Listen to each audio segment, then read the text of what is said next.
On October 29, 1929, J.P. Morgan Jr. walked onto the floor of the New York Stock Exchange and began buying, and the Great Depression never happened.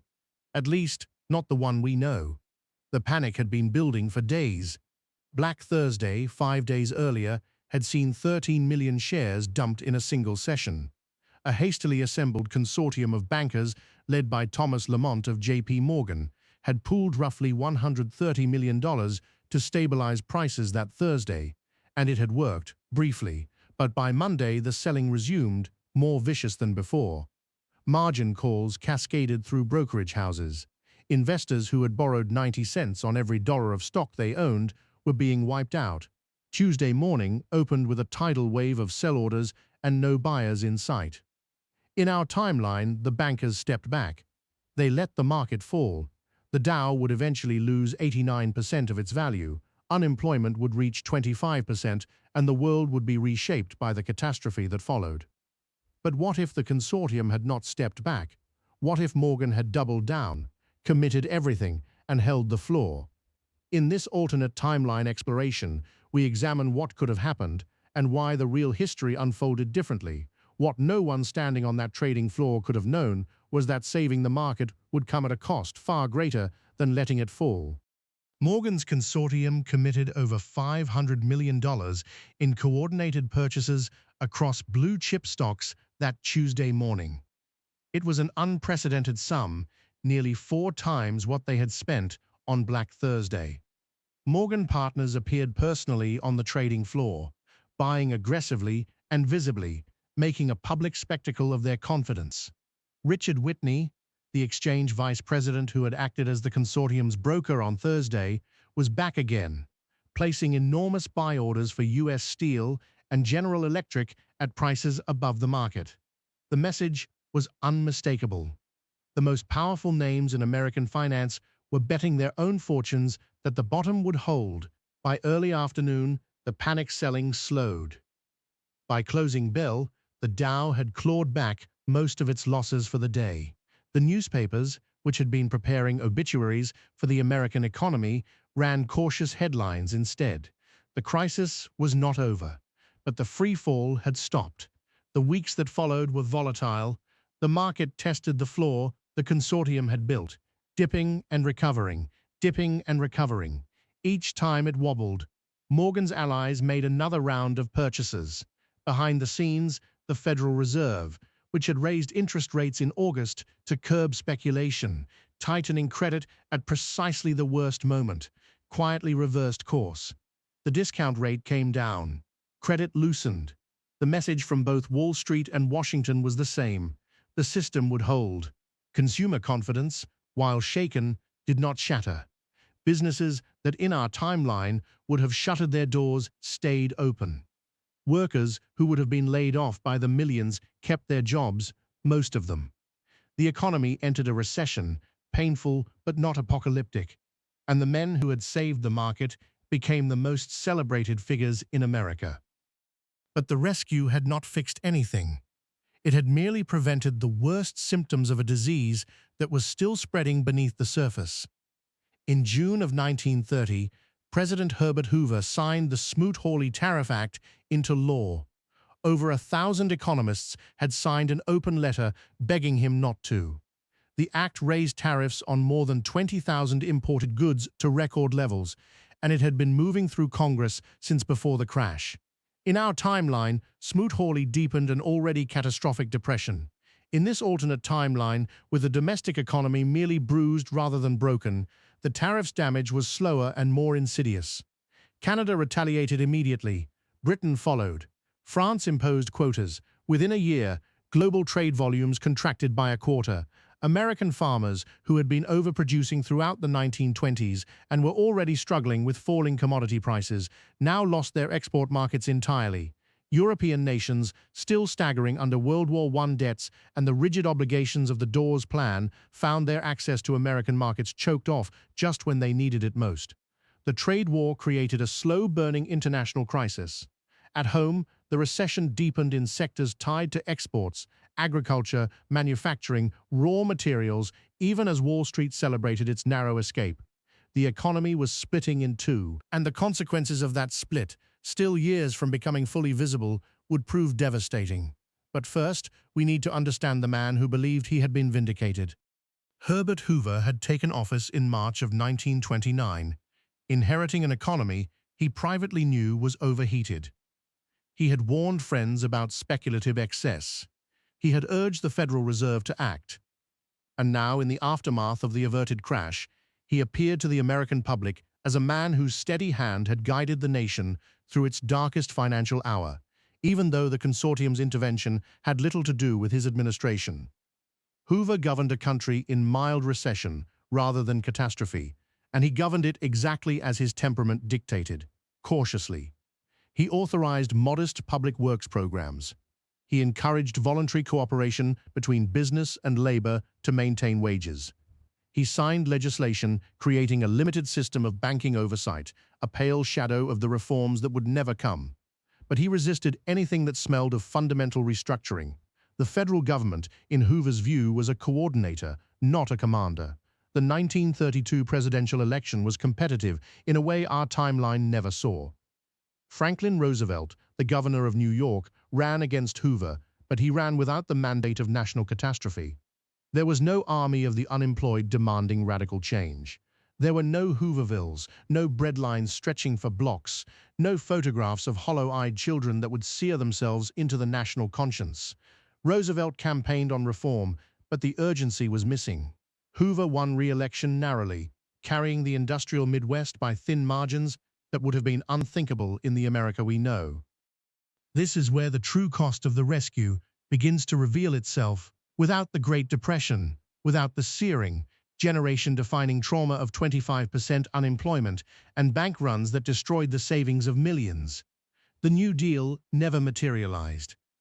There was no Social Security Act of 1935, no Securities and Exchange Commission to regulate the stock market, no Federal Deposit Insurance Corporation to guarantee bank deposits, no Wagner Act to protect the right of workers to organize and bargain collectively, no Glass-Steagall Act to separate commercial banking from the speculative frenzy of investment banking. The financial system that had nearly destroyed itself in October 1929 continued operating under essentially the same rules. Charles Mitchell of National City Bank and Albert Wiggin of Chase National, who in our timeline were exposed as reckless speculators and driven from their positions in disgrace, remained pillars of the financial establishment. The practices that had created the bubble, margin lending at 90%, banks gambling with depositors' money, insider trading on a massive scale, continued unchecked. The working class felt this absence most acutely. Progressive reformers like Senator George Norris of Nebraska pushed for agricultural relief and labor protections. But without the political earthquake of mass unemployment, Congress had no appetite for sweeping legislation. Populists like Huey Long of Louisiana built followings among those left behind by the uneven recovery, railing against the concentration of wealth and power. But Long operated at the margins, a regional firebrand, rather than the national threat he became in our timeline. The system held. It held because it had never been forced to change. Across the Atlantic, the rescue of Wall Street did nothing to rescue Europe. Germany's economic agony had roots far deeper than the American stock market. The Treaty of Versailles had imposed crushing reparations. The Weimar Republic had survived hyperinflation in 1923 only to stumble into a new crisis fueled by collapsing trade and the withdrawal of American loans. In our timeline, the Depression accelerated Hitler's rise. In this alternate timeline, the trade wars ignited by Smoot-Hawley and European retaliation accomplished much the same thing by a slightly different path. Adolf Hitler became Chancellor of Germany in 1933. The timeline was barely altered. German unemployment, driven by the collapse of international trade rather than a Wall Street crash, still reached agonizing levels. The Nazi Party's message of national humiliation and Jewish conspiracy still resonated with a desperate population. The Reichstag still burned. The Enabling Act still passed. The machinery of the Holocaust ground into motion on a schedule that American prosperity could not have prevented, and American indifference did nothing to stop. Germany rearmed, Japan expanded into Manchuria and then China. The forces driving the world toward a second Great War were not primarily economic. They were territorial, ideological, and rooted in unresolved grievances from the first one, and then came the moment that would define everything that followed. In the autumn of 1938, the American stock market collapsed. It happened with a speed and ferocity that made October 1929 look like a gentle correction. 9 years of unregulated speculation, unchecked margin lending, and banks operating as both lenders and gamblers had inflated a bubble even larger than the one Morgan's consortium had rescued. This time, there was no consortium. The banks themselves were over-leveraged, their balance sheets stuffed with the same speculative instruments they were supposed to be managing prudently. Without deposit insurance, the bank runs began within days. Hundreds of banks failed in weeks. Families who had entrusted their life savings to institutions they believed were sound found those institutions shuttered, their deposits gone. The panic fed on itself, each failure triggering runs on neighboring banks, each run triggering more failures. The Federal Reserve, still operating without the tools and mandates that the New Deal would have given it, scrambled to respond and found itself powerless. The delayed depression arrived with none of the institutional safeguards that our timeline had already built by 1938. There was no FDIC to prevent bank runs, no SEC to halt trading or investigate fraud, no Social Security to keep the elderly from destitution, no public works infrastructure to absorb the newly unemployed. America in 1938 faced the crisis that America in 1929 had been spared, but this time it faced it naked. When Germany invaded Poland in September 1939, the United States was mired in fresh economic collapse rather than tentative recovery. In our timeline, by 1939, America had weathered the worst of the Depression and built, imperfectly, incompletely, a framework of institutions designed to prevent it from happening again. The New Deal had not ended the Depression, but it had created the FDIC, the SEC, Social Security, rural electrification, and a generation of public infrastructure.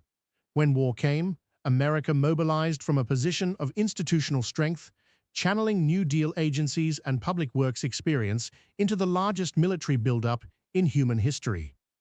In this alternate timeline, none of that existed. The country that now scrambled to rearm was one without a federal safety net, without regulated financial markets, without the administrative capacity the New Deal had built. Mobilization was slower. Public trust in institutions was shattered by the fresh memory of bank failures. The political landscape was fractured between conservatives who blamed government inaction, populists who blamed the bankers, and an aging Hoover administration that had staked its legacy on the very system that had just failed. The war still came to America. It came because the forces driving global conflict were larger than any single nation's economic choices. But the America that faced that war was weaker, less unified, and less prepared than the one forged in the fires of the Depression and the New Deal. History remembers the Great Depression as a catastrophe, and it was. But catastrophe can be a teacher. The pain of the 1930s built institutions that would undergird American prosperity for generations. The men who saved the market in October 1929 believed they were saving the country. In a sense, they were. But they were also ensuring that every lesson the country needed to learn would have to be learned later, harder, and in the shadow of a war that would not wait.